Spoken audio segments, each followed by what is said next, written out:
रोहिणी आचार्य जी को अपने क्रेज का घमंड हो गया है।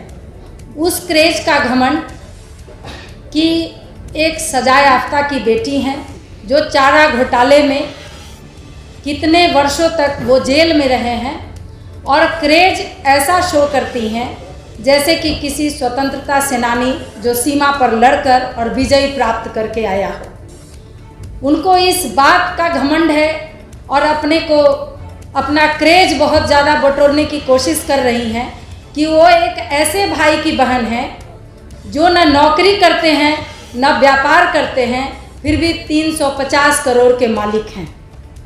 वो इस चीज़ का क्रेज बटोरने की कोशिश कर रही हैं कि जिस सारण क्षेत्र में वो प्रत्याशी बनकर गई हैं, उन्हीं के परिवार ने सारण की बेटी को ही बहू बनाकर और पूरे घर ने मिलकर, पूरे परिवार के सदस्यों ने मिलकर शारीरिक और मानसिक प्रताड़ना कर जिसे घर से बाहर निकाल दिया। उसी सारण में लालू प्रसाद जी अपनी बेटी को स्थापित करना चाह रहे हैं राजनीतिक रूप से। इस क्रेज को बटोरने की कोशिश कर रही हैं। न जाने क्रेज को बटोरने के लिए कौन कौन सा हथकंडा अपना रही हैं। हमारी भारतीय संस्कृति में महिलाओं को लोग पूजनीय मानते हैं। बेटियों को लोग कहते हैं कि बेटा से ज़्यादा सेवा बेटियां करती हैं अपने माता पिता की, और सब करते हैं, भले ही पुरुष प्रधान देश हों। लेकिन बेटियां सेवा करने के बाद ये कहकर नहीं भंजाते रहती हैं कि मैंने पिता और माता की सेवा की। पिछले साल जिस तरह से रोहिणी आचार्य ने अपने पिता को किडनी दिया, जान बचाई, ईश्वर करे लालू प्रसाद जी स्वस्थ रहें।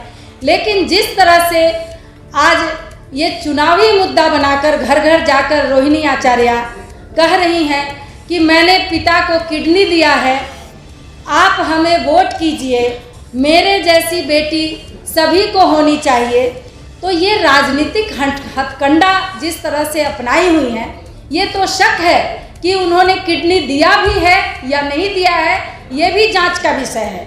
या इसको एक राजनीतिक साजिश समझकर कि हम राजनीतिक रूप से लॉन्च होंगे तो उसके लिए इस तरह का किया जाए, इस तरह का नाटक किया जाए, ये भी एक शक की बात है और ये जांच का विषय है। सिंगापुर से एक महिला आकर और बिहार के इस सरजमी पर आकर और चुनाव लड़ती है, और वो बार बार जो बिहार एनडीए की सरकार जब से पिछले 17 साल से काम कर रहा है, बिहार का विकास कर रहा है, उस बिहार में जिसने महिला सशक्तिकरण को कहां से कहां तक पहुंचाया, वहां पर वो ये घोषणा कर रही हैं अपने क्षेत्र में कि महिलाओं की सुरक्षा करूंगी।